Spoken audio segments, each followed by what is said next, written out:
Hello everyone and welcome to my channel. My name is Kurt, otherwise known as R Moldrake. You can find me on Twitter on there or on the We Made This Podcast network, and welcome along to my following first reaction to the second episode of season 4 of Westworld. This episode is called Well Enough Alone and sees a number of different, what's the best word of putting it? So developments to find us as an audience move us along a little bit, which was fantastic. I thought the concept of bringing back the Delos destination, kind of the Westworld, bringing the park back and seeing Sophia was really good. I think we've been missing that over the course of season 3. So the fact that we are back in a park in the 1920s in Temperance was a really good addition to the show, and a lot of things have happened. I appreciated that Maeve is still. She's still quite surface level at the moment. There's not too much in relation to her history. I know we briefly talk about Caleb and Me's history at the bar when they're on the train, and they've obviously known each other for some time, obviously during the war, and they each share a drink together. And I thought that was an intriguing section of the show.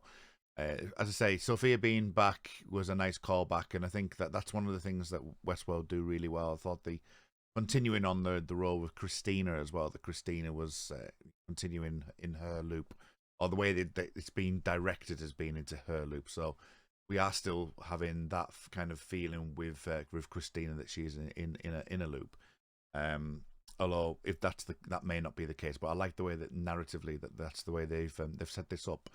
And it is interesting to see that the guy last week, Peter, who threw himself off the roof, was following some sort of story which Christina has actually written before, and the added mysteries to that with regards to the plaque that's in the wing that she does go to.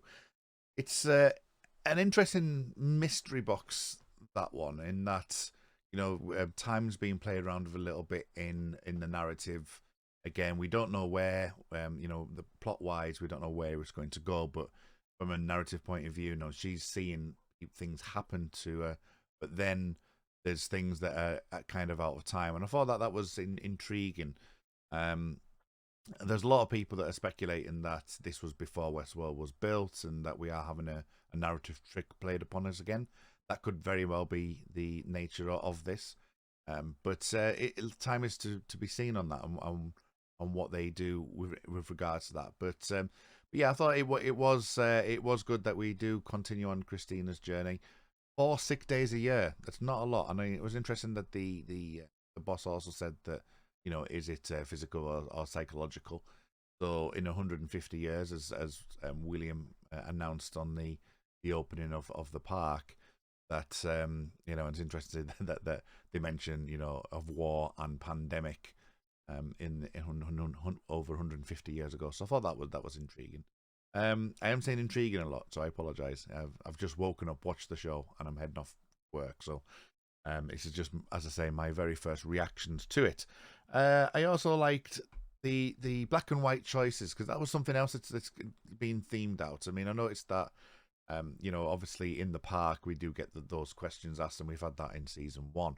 But what I think I failed to mention last week was that Christina was offered. Oh no, it wasn't Christina, was it? It was Christine's friend who was wearing a white dress and asked should she wear the black shoes or the white shoes. So again, those thematic links work really, really well, and I think sometimes that can be a bit on the nose, but I think it's done to good effect here. And yeah, and going to the Sophia thing as well, having her go through her routine of, would like me to get you dressed, and I can do more for you, that I wish was good. Maeve seems to be a bit overconfident. I think that this is going to be an interesting one, I think, moving forward, because she seems a little bit overconfident, especially given that the senator and the senator's wife were upgraded. Williams upgraded them, or Charlotte upgraded them, and freeze all motor functions isn't working as effectively. And I find that was interesting, and also the fact that Caleb said, I think you should have the gun. Whether or not that plays out, I think it will do, and I think it's too heavily signposted not to have an effect from for Meath, and have something happen in that regard with Meath. And also, we had a very small section where we looked back at Caleb's house as well, didn't we? So the fact that he's got that being protected by his friends, that might have some connotations moving forward. So I thought that was interesting. Clementine being back. Clementine's one of my favourite characters. The actress Angela Safarian, I think her name is. It always fascinates me. She's a fascinating woman, and I really enjoyed her in Telling Lies, the computer game Telling Lies, which is a great found footage kind of thing, where you have to go searching and investigate and look at video clips and things. And she played a cam girl on that, and I thought that she did a marvelous job in that game. And again, I was a bit worried, to be fair, that after the first few minutes that we wouldn't see much of her, but she's obviously been brought back as a henchman for William, and has given a second chance, as William states as well. Talking of William, we have the human William being suspended in animation. As Charlotte mentioned, that what's the point in winning a war, winning something if you can't sort of have a loser. So nice to see that he hasn't been killed, and that we do have some stakes in that, and Charlotte's mind, or Charlotte, Dolores' mind. The fly thing is certainly an interesting one. I do not like eyes whatsoever, so having a fly crawl under somebody's eye is not a good mode for me to see. So that was pretty freaky. But it is interesting as well that you have the correlation of the senator's wife, who was in the stable in the barn, and sort of destroying the horses in there. And it feels very much like that she was maybe one of the prototypes. And as Meath said, it's no human that she's ever seen. It was like whether or not it was black blood, or just the dark blood as we would normally see. But just how the flies affect the humans, I'm waiting for that shoe to drop. I'm waiting to see exactly what's happening there, because we've seen this in both episodes. So I thought that was fair game.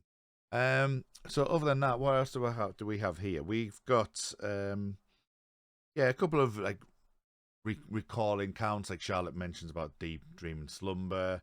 So a couple of things that call back, and obviously the tower, which has been mentioned a couple of times now. The homeless guy, as Christina was walking past, mentioned it, and she's obviously seen that in the wing as well. So that again is another little mystery box for us to work out. Yeah, but overall, I thought it was a good episode without being exceptional. I thought it was still in this opening third, and I think the thing with these type of TV shows where you do have an 8-episode, a 10-episode arc, that the first couple of episodes can be a bit slow paced and to develop certain aspects. I thought the first episode was probably a little bit better for me. I really enjoyed the Christina stuff more than I've done the William stuff. The William stuff is all about power and control, and it's whereas Christina's more of a personal journey. So I think that it's going to be. I want to see this kind of move forward now. Now we're in a 1920s theme world, and we might see more of Maeve and Caleb, and we kind of have an idea that William and Charlotte have now taken. Have got influence in the government, and Christina's now on her journey with trying to exactly find out what's going on. It does feel like we need to kind of progress from this. So I thought that needs to happen, really. So I don't think there's anything else that I would want to mention. There was a couple of quotes with Hemingway. I'll have to go back to it, but because I don't have time right now. But the quotes about Hemingway and things like that were good. The fact that Don Giovanni was playing in the opera, I'm sure there's things to look into and have deep dives on that. So that would be good to rewatch and to take them away. The interesting that I don't know if you get this in America or not, but the beginning had the before previously on Westworld kind of thing, and they made direct connection to the maze in when Christine looked at the maze last week, And I was surprised they did that. I thought that might be more of an Easter egg than anything else. But the fact that they have made an allusion to that is intriguing, because it didn't really factor in this episode. So that's to be seen on how that works. No sign of obviously Teddy at all. And so it seems like we're all building up to some sort of power. And I think overall this has been another solid, I'd say 6.5, 7 out of 10. So we'll see what next week's show bring. But thank you for listening to my first reaction of this episode of Westworld. No doubt I'll be back next week for this. I will also be doing a video later in the week, so keep an eye out for a video covering Star Trek Strange New Worlds, which is going to be coming out on Thursday of this week, if you're watching this live. But other than that, thank you for joining me, and I'll see you all again